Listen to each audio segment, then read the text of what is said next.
Muito bem. Muito bem. Ô Pedro, se você quiser abaixar um pouco mais, eu me comprometo a chegar bem mais perto da minha boca e a gente tenta ver se isso ajuda. Se bem que já melhorou a microfonia. Obrigado.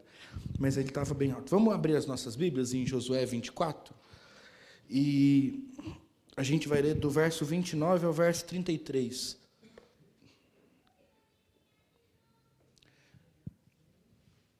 Josué, capítulo 24, do verso 29 ao verso 33.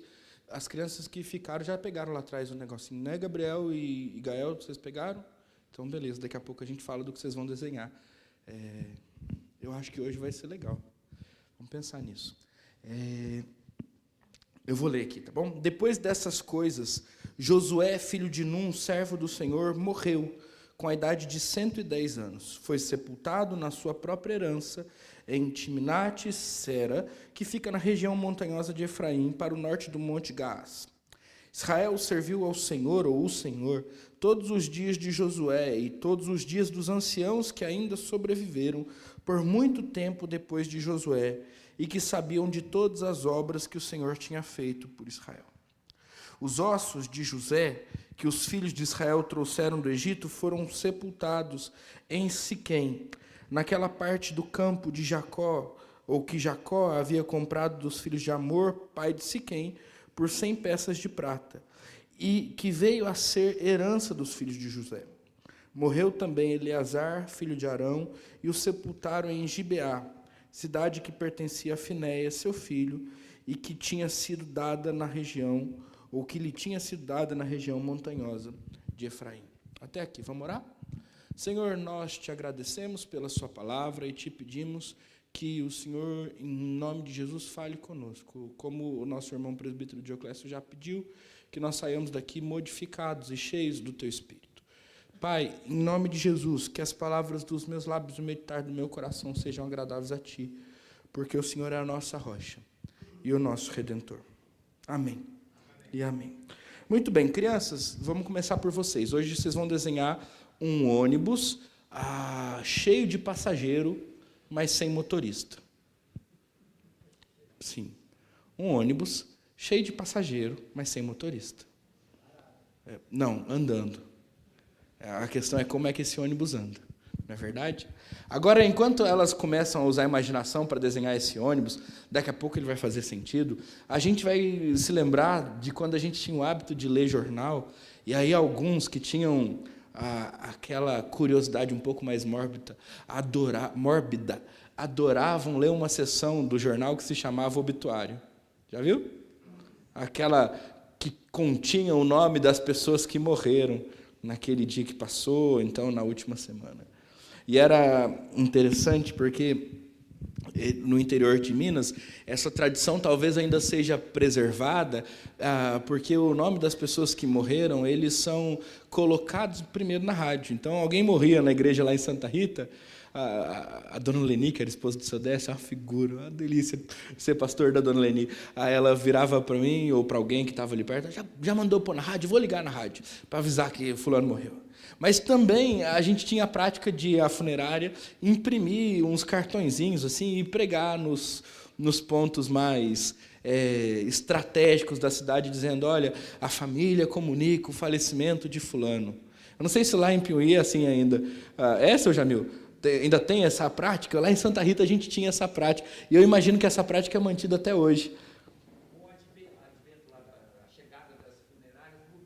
Então, mas a gente tinha essa prática. E aí tinha sempre os curiosos que paravam assim, sabia que não tinha morrido ninguém da família, mas parava para ver, filho de quem que morreu? Era mais ou menos assim. E é engraçado a gente ver essa prática e lembrar dela e olhar para esse texto, porque esse texto se parece muito com o obituário, não se parece? Jeito esquisito terminar um livro, não é? Colocando no fim dele uma lista de pessoas que foram ou mortas ou enterradas. 3 mortes: Josué, José e Eleazar. com alguns detalhes entre elas, mas que comunicam a nós coisas muito importantes. Eu queria lembrar você de todas elas. Pastor, por que nós vamos ler esse texto específico, solto, no meio do nada? Não é muito assim. Na semana que vem a gente começa uma série, na verdade, na semana que vem não. Daqui a 15 dias a gente começa uma série sobre juízes. E a gente vai expor, então, o livro de Juízes do começo ao fim. Para que a gente não fique sem contexto nenhum, então eu resolvi pregar nesse texto. E aí, semana que vem, a gente comemora os 28 anos da nossa igreja. O pastor Tom vai estar aqui, Beto e Vanja vão nos conduzir no momento de louvor. Vai ser um tempo muito gostoso, muito especial. Mas a gente já vai se familiarizando com o contexto do livro de Juízes. Ok? Se você não sabe como é que a gente chegou até aqui, é fácil de explicar. Deus está conduzindo o povo de Israel pelo deserto do Egito à terra prometida. Toda essa história começou lá com Abraão, a promessa da terra, e depois com Moisés, a efetivação do cumprimento dessa promessa. O povo foi conduzido por 40 anos por Moisés pelo deserto, mas por causa de uma desobediência a Deus, quando Deus falou para ele falar a pedra para que ela pudesse dar água, e ele então bateu nela, expressando toda a sua raiva. Ele foi castigado, não pôde entrar na terra prometida, conduzindo o povo. Teve que nomear um novo líder, e Deus escolheu Josué. Eu não sei se você sabe, mas Josué não se chamava Josué, ele se chamava Oséias. É engraçado, né? Às vezes Deus muda os nomes. Se você se lembra do meu sermão, o primeiro sermão que eu preguei sobre Pedro, lá no começo do ano, talvez fique um pouco difícil, Oséias significa salvação. Mas Josué significa Jeová, Javé e Iavé. Aí você pode usar o que você gostar mais, porque ninguém sabe como é que se pronuncia esse nome. Iavé é salvação. E Josué, então, é aquele que é escolhido por Deus para conduzir ao povo, ou conduzir o povo. Se para a terra prometida ou se para a salvação, a gente não sabe. É claro que é uma brincadeira, porque ele está conduzindo para a terra prometida, que conduz a história da redenção, da salvação. E aí, então, a gente chega aqui, Josué conquista as terras, ele derrota os inimigos, ele conduz o povo na conquista dessa terra, e o povo firma uma aliança com o Senhor. Hoje pela manhã nós lemos aquele famoso texto, quando Josué se volta para o povo e diz: olha, eu não sei vocês, mas Deus nos convida a servi-lo, a temê-lo e a servi-lo com integridade e fidelidade. Abandonem os ídolos e saibam vocês que eu e a minha casa serviremos ao Senhor. Está lá no versículo 14 desse capítulo.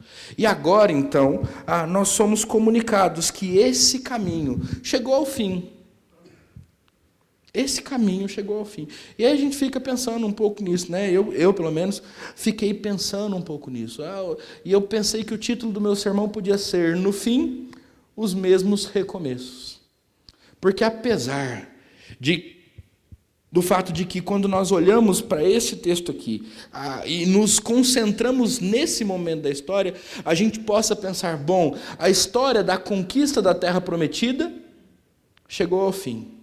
Nós vamos perceber no decorrer da história e do sermão que a história ela chegou ao fim parcialmente, e ela recomeçará continuando aquilo que Deus está fazendo na terra.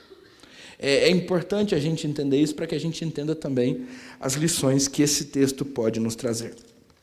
Mas enquanto as crianças tentam descobrir para que serve esse ônibus cheio de passageiro, sem motorista nenhum, andando no meio da estrada, tá, crianças? A gente vai pensar um pouco a respeito dessas 3 mortes, ou desses 3 fins que o texto nos convida a pensar. E o primeiro deles é o fim de Josué. O fim de Josué, que nos ensina que a história continua sendo escrita pelo mesmo Deus. É interessante você perceber, e aí a gente vai ter que confiar um pouco na pesquisa que o pastor fez, porque não vai dar tempo de mostrar profundamente tudo isso, o paralelo que vem sendo construído entre Moisés e Josué. Isso está claro, Josué é o substituto de Moisés, mas textualmente falando, literariamente falando, isso também acontece. Quer ver um exemplo? No começo da sua caminhada como líder do povo de Israel, Moisés atravessa um tanto de água, não atravessa?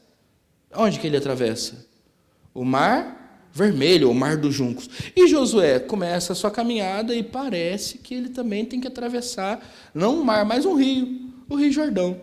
Impossível de se atravessar. Mas Josué atravessa. E como é que eles atravessam? As águas param, formam-se muros. Josué, inclusive, faz um altar no meio do Rio Jordão e continua a pés enxutos. Olha que benção. As histórias, elas são parecidas. Por exemplo, o mesmo título é dado tanto a Moisés como a Josué. Os dois são chamados de servos do Senhor. Um título dificílimo de se encontrar no Antigo Testamento. Quando a gente olha para Josué, capítulo 1, versículos 1 e 2, a gente vê o seguinte: depois que Moisés, servo do Senhor, morreu, o Senhor falou a Josué, filho de Num, auxiliar de Moisés, dizendo: Moisés, meu servo, está morto. Prepare-se agora e passe este Jordão, você e todo este povo, e entre na terra que eu vou dar aos filhos de Israel. Agora, quando a gente lê o verso 29 do capítulo 24, do texto que lemos, né, a gente lê o seguinte: depois dessas coisas, Josué, filho de Num, servo do Senhor, morreu. É parecido? Tem um paralelo sendo construído aqui. Os personagens, se é que você me permite chamá-los assim, eles estão sendo construídos quase que como um espelho um do outro, cumprindo funções diferentes, mas me parece com as mesmas características, em momentos diferentes da história, mas com as mesmas características. Mais do que isso, por exemplo, se você se volta ainda para Josué, capítulo 1, versículo 17, a resposta do povo a Josué, ela o compara a Moisés. O povo diz: como em tudo obedecemos a Moisés, assim obedeceremos a você. Tão somente esteja com você o Senhor, seu Deus, como esteve com Moisés. Por pelo menos 2 vezes em um versículo, Josué e Moisés são comparados. A expressão como, ela é usada repetidamente, porque eles estão sendo construídos em dupla. Agora, um último texto, Josué, capítulo 4, versículo 14, diz: naquele dia, o Senhor engrandeceu Josué na presença de todo Israel, e respeitaram-no todos os dias de sua vida, como haviam respeitado a quem? Moisés. Perceba o que eu quero demonstrar aqui. Existe um paralelo sendo construído entre Moisés e Josué, porque o mais importante da história não é nem a figura de Josué, nem a figura de Moisés. Eles não eram a razão pela qual o povo entrou na terra prometida. Mas eles eram, segundo a nossa teologia, os mediadores da aliança, aqueles que Deus chamou para, como servos do Senhor, conduzirem o povo até a terra prometida. Não fosse Moisés ou Josué, seriam outros. E é claro que Deus, graciosa e poderosamente, os escolheu, mudou as suas vidas e os conduziu. Tudo aquilo que serve de parâmetro de comparação entre Moisés e Josué não diz respeito ao que Moisés e Josué fizeram, mas diz respeito ao que Deus fez. Afinal de contas, quem abriu o Mar Vermelho? E quem abriu o Jordão? Afinal de contas, quem fez com que o povo respeitasse Josué da mesma maneira que respeitou Moisés? O texto diz que isso aconteceu porque o Senhor engrandeceu Josué na presença do povo. Afinal de contas, o texto descreve Moisés e Josué como servos de quem? Do Senhor. É pouco importante para nós os nomes desses homens que chegam ao fim de sua história. Mas é muito mais importante para nós o fato de que esses homens, que têm nomes definidos, funções definidas, tarefas definidas e cumpridas no decorrer da história para a glória de Deus, eles tenham chegado ao fim dessa história como servos de Deus, mediadores de uma história que o próprio Deus está construindo. E que quando então agora o autor de Josué termina este livro, dizendo: Josué, filho de Num, morreu, comparando-o a Moisés, ele está nos dizendo que o mesmo Deus que levantou Moisés também levantou Josué, e agora levantará outros, porque a história não depende de Josué para continuar. Pôr um fim na história de Josué é importante, porque isso nos ensina que nunca foi Josué quem escreveu sua própria história, nem tampouco a história do povo de Israel. Josué foi levantado e morreu, mas o povo de Israel continuará seguindo na terra prometida. Você entende como isso é importante para nós? Porque às vezes a gente acha que a nossa própria história, a história da nossa igreja, da nossa família, é uma história centrada em nós. E que nós somos essenciais, e que nós escrevemos a história. Nós somos os protagonistas. E se não fôssemos nós, neste lugar, na nossa casa, na nossa trajetória de trabalho, nada aconteceria. Só que as nossas vidas um dia chegam ao fim. Sabe o que vai acontecer com a sua família quando você morrer? Com todo respeito e carinho, ela vai continuar. Sabe o que vai acontecer com essa igreja quando você morrer, se mudar, ou por algum motivo tiver que deixar o nosso convívio? Quando eu tiver que fazer isso? Quando um dos presbíteros passar por essa situação? Sabe o que vai acontecer com o departamento que você serve quando você não puder mais servi-lo? Eu te conto. Ele vai continuar. Sabe por quê?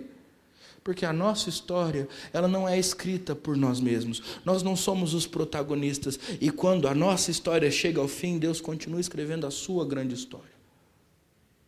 Ele continua conduzindo o seu povo.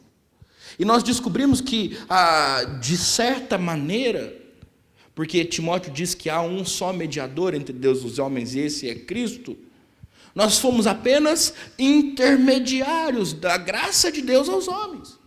Nós somos apenas aqueles que Deus usou como um instrumento para o seu poder. A exemplo do que Paulo diz a Timóteo na sua segunda carta, então nós ainda não estudamos esse texto, nós somos vasos que Deus enche. E a importância do vaso é nula, dependendo daquilo que o preenche. Ninguém quer um vaso cheio de esterco adornando a sua casa, não é verdade? Eu, pelo menos, não quero. Mas se eu te oferecer um vaso cheio de óleo essencial de lavanda, talvez você vá querer que ele fique com você. Afinal de contas, uma casinha cheirosa tem o seu valor. Não é não? Porque o importante não é o vaso em si, mas é o que o enche.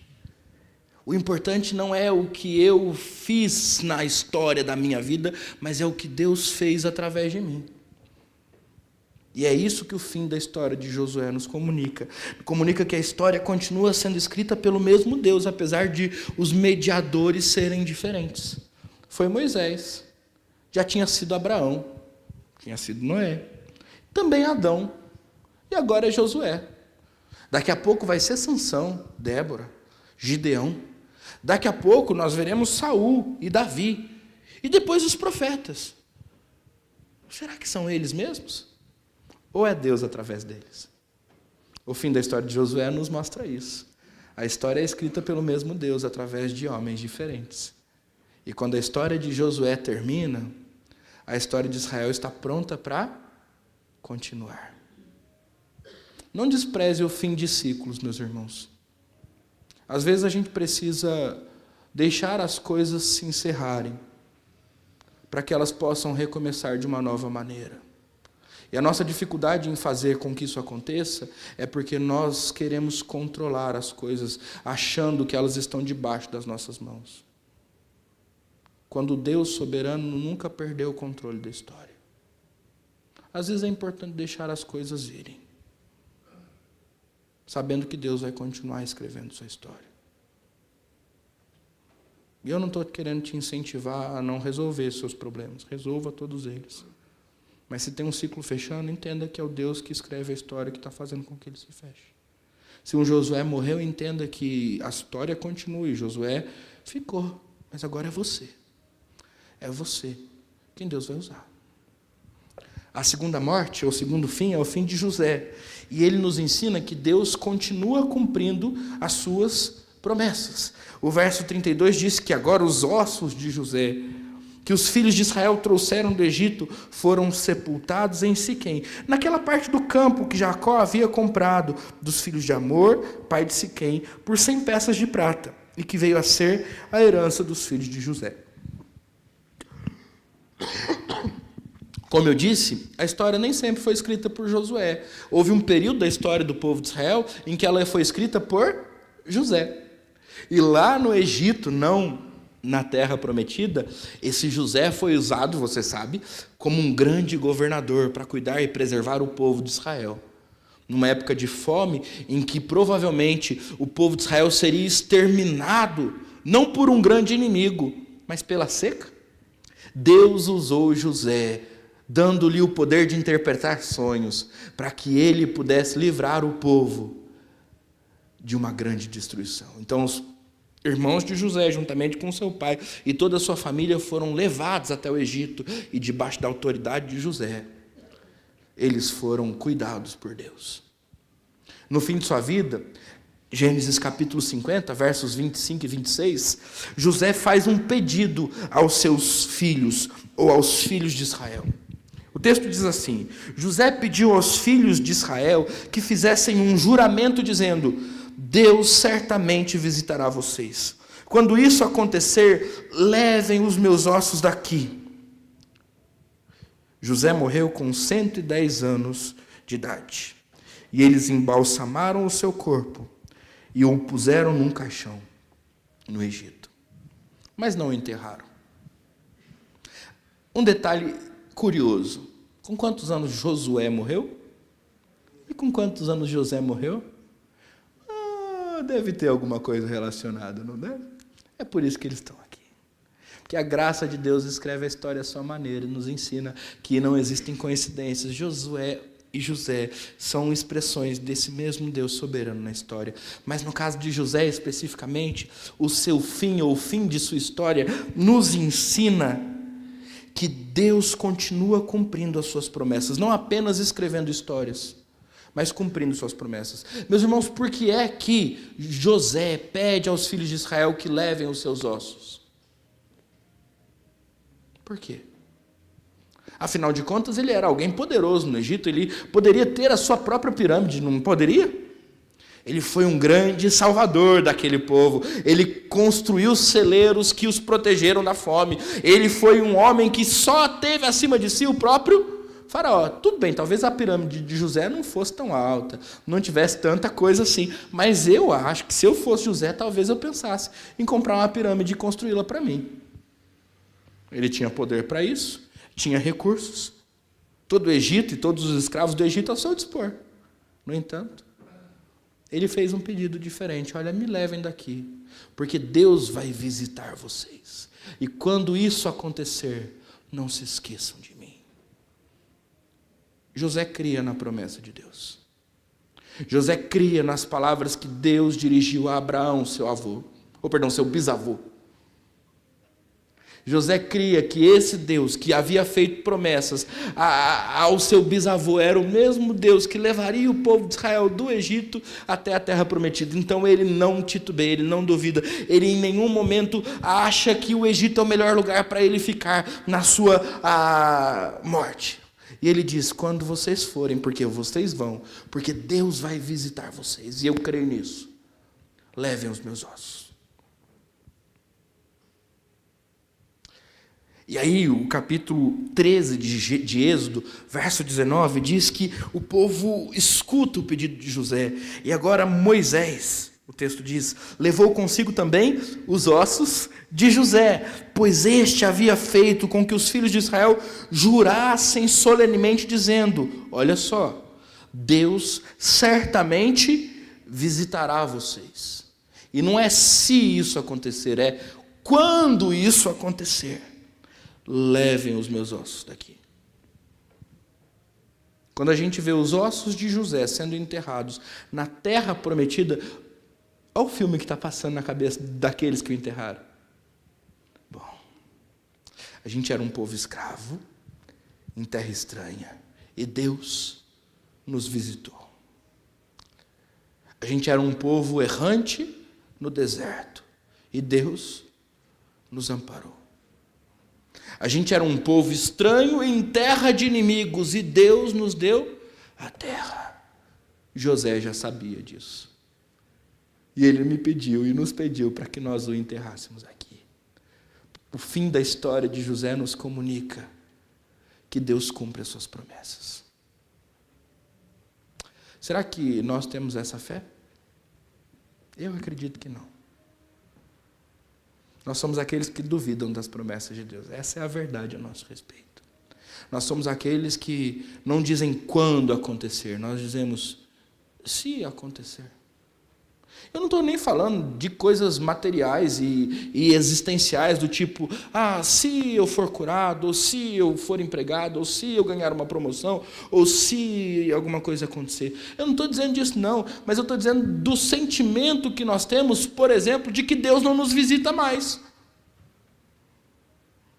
De que Deus não está presente. De que Deus se esqueceu. Como nós ouvimos aquela canção maravilhosa hoje pela manhã, que Deus se faz em silêncio. E aí, quando isso acontece, a gente começa a duvidar das promessas de Deus, e a gente não diz quando Deus nos visitar, a gente começa a duvidar que isso vai acontecer, e a gente começa a dizer, se isso acontecer, então pode ser que eu melhore o meu humor. Se isso acontecer, então pode ser que eu me envolva mais na igreja. Se isso acontecer, então pode ser que eu seja feliz no meu casamento. E só se isso acontecer, só se Deus falar comigo, só se Deus... Aí, gente, a gente precisa aprender a confiar como José confiava. O fim da história de José nos ensina que Deus cumpre as suas promessas. E a fé é a certeza disso, mesmo quando a gente não vê. Se Deus cumpre as suas promessas, e daqui a pouco eu vou falar um pouquinho mais sobre isso, porque nós não vamos falar de 3 fins, mas de 4, aqui está a minha surpresa. Quando ele diz, estarei convosco todos os dias até a consumação dos séculos, o que eu preciso pensar a respeito disso? Quando eu passo pelo vale da sombra e da morte, o que eu preciso pensar a respeito disso, à luz das promessas de Deus? O que eu preciso pensar a respeito do amor de Deus à luz de Romanos 8? Não é uma questão de se ele vai cumprir as suas promessas, mas a questão é de quando ele vai fazer isso.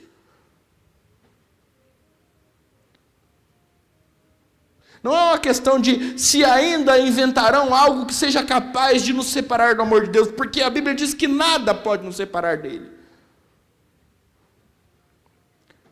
E quando os ossos de José, perceba, não há mais corpo,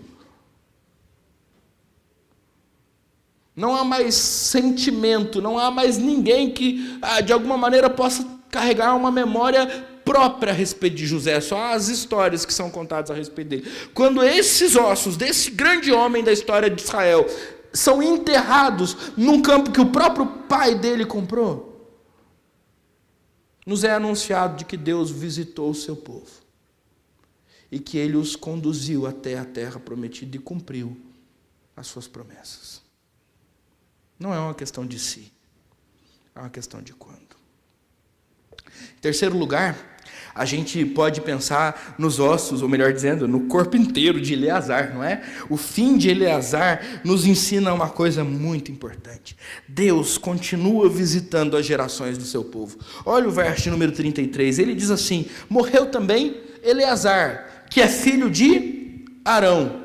Interessante. E o sepultaram em Gibeá, cidade que pertencia a Finéias, que era quem? Filho de Eleazar, e que lhe tinha sido dada na região montanhosa de Efraim. Nós estamos falando de 3 gerações. Só um parênteses, lembra que eu falei que há um paralelo entre Josué e Moisés? E do mesmo jeito que Arão estava do lado de Moisés, Eleazar estava do lado de Josué. Mas, dito tudo isso, volta para o texto e perceba, há 3 gerações presentes num só versículo, porque Deus continua visitando as gerações do seu povo. É isso que está escrito no livro da lei. É isso que nós vemos acontecer aqui. Um Deus que insiste com o seu povo a despeito de suas gerações e das depravações de suas gerações. Quando a gente entrar profundamente no livro de Juízes, você vai perceber que há um ciclo constante naquele livro. Deus levanta um juiz e o povo que estava em pecado agora se volta para Deus. É arrependido ou se arrepende e é agora liberto de todas as consequências dos seus pecados. Mas passa uma geração e a geração que vem já se esqueceu de tudo que havia acontecido. De modo que agora Deus precisa levantar outro juiz para libertar o povo novamente das consequências dos seus pecados e dos seus próprios pecados. E aquela geração, então, experimenta a graça poderosa de Deus. Mas o que é que acontece na próxima geração? Ela se esquece do poder e da graça de Deus. Olha que interessante o verso 31 que eu pulei de propósito. Israel serviu o Senhor todos os dias de Josué e todos os dias dos anciãos que ainda sobreviveram por muito tempo depois de Josué e que sabiam de todas as obras que o Senhor tinha feito por Israel. Por que é que as gerações se corrompiam? A gente vai ler em Juízes porque eles esqueciam de todas as obras que o Senhor tinha feito por Israel. Mas a despeito da desobediência do seu povo, o Senhor continua visitando-os de geração em geração. E o anúncio da morte de Eleazar nos ensina isso. Então perceba, já estou caminhando para o final. Olha, ainda são 8h15. Segundo os meninos, quer dizer que eu ainda tenho mais meia hora de pregação. Então, talvez você não deva ficar tão feliz assim. Quem sabe eu os contrarie hoje. Vamos caminhar.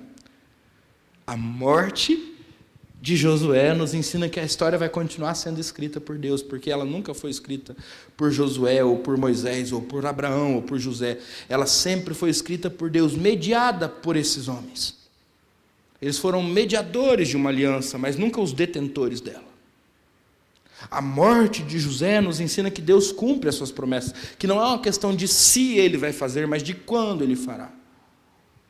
A morte de Eleazar nos ensina que esse Deus que escreve a história e cumpre as suas promessas continua visitando o seu povo de geração em geração. Arão é pai de Eleazar, que é pai de Finéias, e a história dos sacerdotes em Israel continuará. Porque Deus é um Deus que visita o seu povo de geração em geração. Ainda que essas gerações se esqueçam de suas promessas e se afastem dos seus caminhos. Mas há uma quarta história que aparentemente chega ao fim e que precisa ser lembrada aqui, porque ela também é capaz de nos ensinar uma coisa. Mas antes dela, vamos nos voltar para o ônibus sem passageiro dos meninos? Como é que um ônibus, sem motorista, obrigado, vocês estão mais espertos que eu, né? Como é que um ônibus sem motorista pode ser dirigido? Não pode. Como é que um povo sem líder pode caminhar? É esse o outro drama de Juízes, é para isso que esse final dramático está nos preparando, para um tempo em que o povo não tem líderes, para um tempo em que não há rei sobre o povo. Não há quem consiga substituir Josué no seu trabalho. Como é, Gabriel? Me conta que a gente consegue dirigir, quer dizer, como é que a gente consegue confiar que um ônibus sem motorista vai chegar no seu destino final? É provável que nesse ponto da história o povo de Israel tenha se tornado algo parecido com um ônibus sem motorista, né? Morreu José há muito tempo, e a gente só enterrou os ossinhos dele. Agora morreu Josué. E Eleazar, talvez o último dos anciãos, também morreu. Me parece que esse ônibus não vai parar em lugar nenhum. Ele, na verdade, vai despenhadeiro abaixo. Mas, como eu disse, Josué nunca foi o líder do seu povo. E talvez o seu nome nos dê pistas a respeito disso. Josué significa Deus é a salvação. E aí eu não sei se você sabe, se você fez a classe de novos membros comigo, você sabe disso. Josué é a versão hebraica do nome Jesus. Deus é a salvação. O nosso Salvador vem nos lembrar de que há um motorista sentado no banco em que há o volante. Por mais que pareça que o ônibus da história de Israel está desgovernado, por mais que pareça que o ônibus da história de Israel, crianças, vá cair de despenhadeira abaixo, porque quando nós olhamos lá para dentro dele, nós vemos os passageiros sentados, mas nós não conseguimos ver quem o dirija. Deus é a salvação. E quando Jesus vem à Terra, já há 400 anos em que ninguém fala em nome de Deus. Não há profeta que se levante sobre Israel. Não há ninguém que nos lembre da bondade de Deus. Não há ninguém. O povo diz a respeito de Jesus que faça o que Jesus estava fazendo. O povo não experimentava a presença de Deus. Mas Jesus tem outro nome. Qual é o nome de Jesus? Emanuel, que significa Deus conosco. Você me permite? Deus nos visitando. Parece um pouco com a promessa na qual José cria. E aí então, como João diz, nós vimos a sua glória. Glória como filho unigênito do Pai. E esse Jesus então nasce, cresce, exerce o seu ministério, cura pessoas, liberta endemoniados. Ele anuncia o evangelho do reino de Deus que é chegado entre nós. E ele então é crucificado e morre. É enterrado. E mais uma vez, me parece, mas só parece, tá bom? Que a história chegou ao fim. Chegou? Sabe por que não? Porque na sua morte, Jesus ressuscita ao terceiro dia. E agora, ele, glorificado diante dos homens, aparece aos seus e diz a eles: eis que estou convosco todos os dias até a consumação dos séculos. Sabe por que a história de Israel ela pode recomeçar geração após geração, apesar da desobediência do povo? Porque Deus é a salvação. Porque Jesus é aquele que nos lembra disso, morrendo no nosso lugar e ressuscitando ao terceiro dia. A história de Jesus é uma história ou uma história a qual ninguém é capaz de pôr fim. Se a história de Josué tem um fim, se a história de José tem um fim, se a de Eleazar tem um fim, se a sua história também tem um fim, a história de Jesus é uma história que ninguém é capaz de pôr fim. Tentaram, o mataram, o sepultaram, mas ele ressuscitou ao terceiro dia. Inventaram histórias a respeito disso, mas ele subiu aos céus e prometeu que voltará. E voltará não para pôr fim na nossa história, mas para nos levar para um novo começo. Para a presença de Deus, para a nova Jerusalém. E por causa de Jesus, então nós podemos crer que sempre há a possibilidade de um recomeço para nós. Sempre houve para Israel.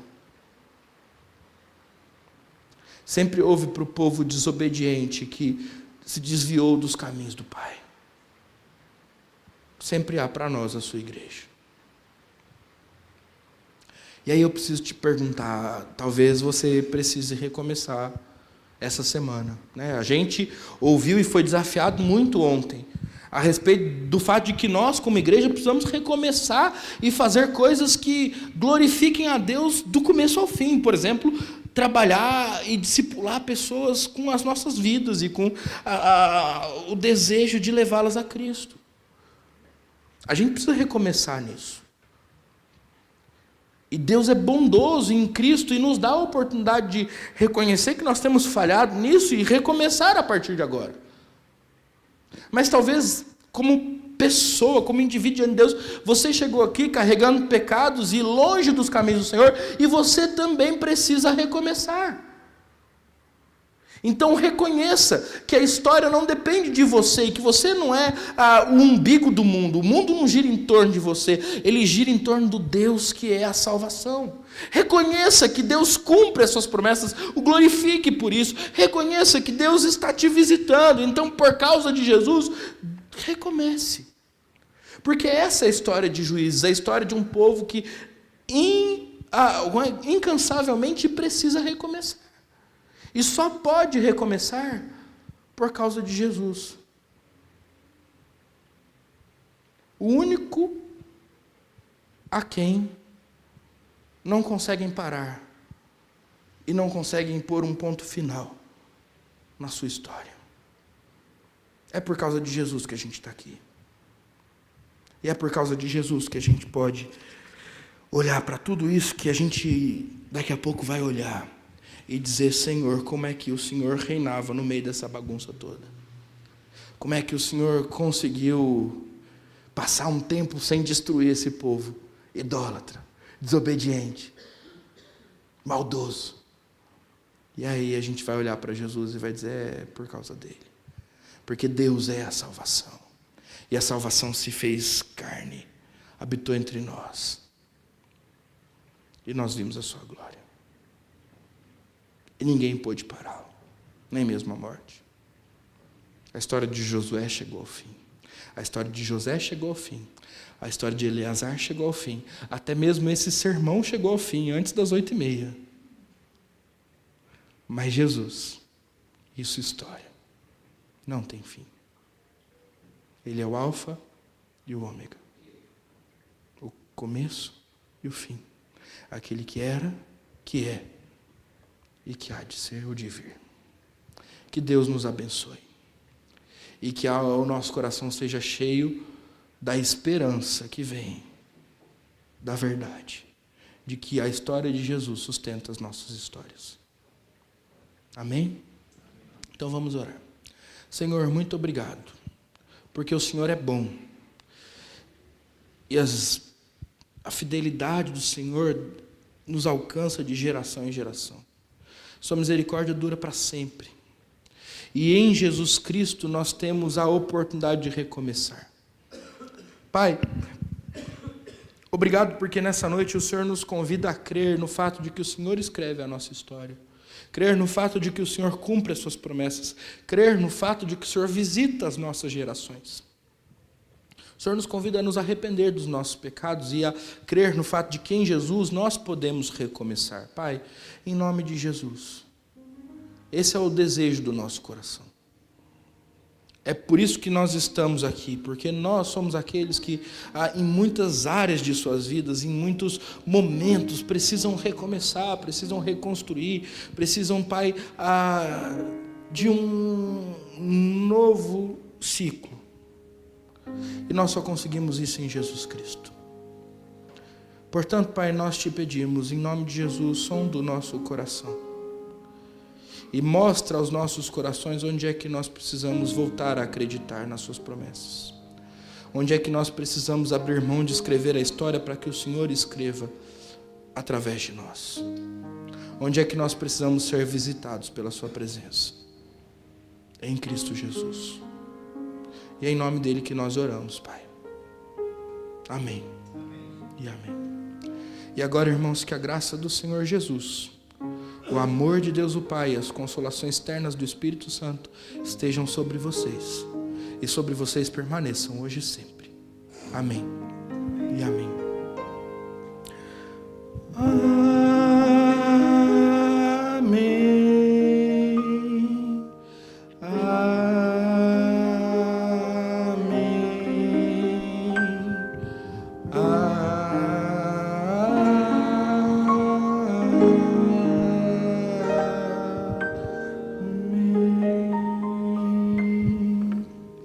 Muito bem, Deus te abençoe, Deus te visite. A gente aprendeu ontem a respeito de uma pergunta, ou de uma oração que nós faremos todo fim de culto. É uma oração que não precisa ser feita aqui formalmente, mas que a gente vai fazer no nosso coração. Senhor, me dê a oportunidade de falar do seu nome para alguém amanhã. É isso? Então, que Deus te abençoe e te leve a isso. Que você tenha a oportunidade de falar de Jesus para alguém amanhã, depois de amanhã e depois de amanhã. Agora, dito tudo isso, eu quero dar as boas-vindas ao Diego. Seja muito bem-vindo. Deus abençoe você, meu irmão. Nós queremos ser uma bênção na sua vida e a gente quer que você volte sempre que você quiser e puder. Viu? Deus abençoe você. Seja bem-vindo. Meus irmãos, mais uma coisa importante. Nós estamos na semana que vem comemorando 28 anos de história Nossa história ela tem muito mais tempo, mas de história como igreja organizada. Então nós receberemos aqui 2 convidados, ou melhor, 3 convidados muito especiais.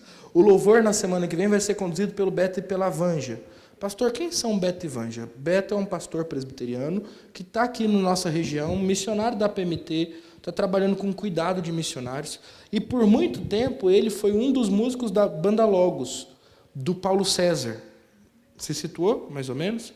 Talvez você ainda não tenha se situado e está tudo bem. Venha do mesmo jeito que você vai ser muito abençoado. Eles são bênçãos, eles são muito, muito, muito, muito legais. E a Vanja é sua esposa, então eles vão conduzir a igreja em louvor.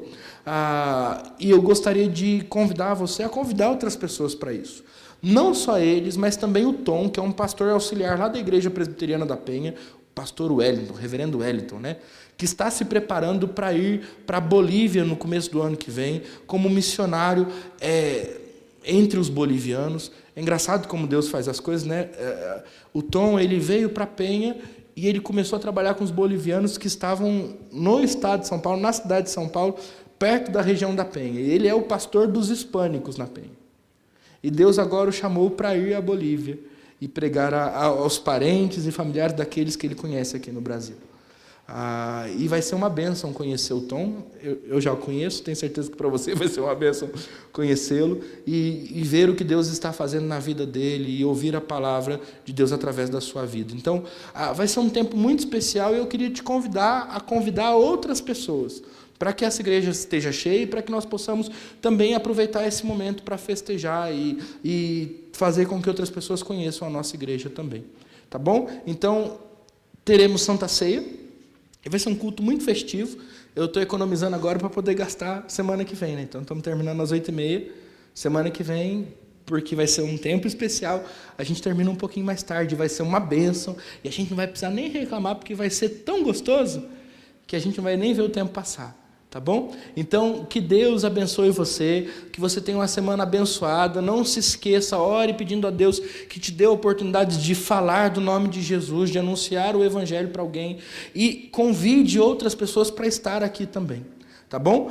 Importante dizer, sábado que vem de manhã nós temos uma reunião do conselho e nessa reunião nós vamos tratar a respeito da implantação da prática do discipulado aqui na igreja. Então, ore por essa reunião, quero te convidar para isso, porque o movimento do discipulado não é um movimento do conselho, é um movimento da igreja e nós todos participamos disso. Então, o conselho não vai fazer nada se vocês não quiserem fazer. O conselho não vai abraçar o mundo. Ele consegue fazer uma coisa ou outra, mas nós precisamos andar juntos. E nesse momento nós precisamos orar por isso. Tá bom? Então ore pedindo a Deus que abençoe os seus líderes para que eles tenham sabedoria no tratar desse assunto que é tão importante para a vida da igreja. Ok? Então que Deus abençoe todos nós e eu espero você à porta para te cumprimentar.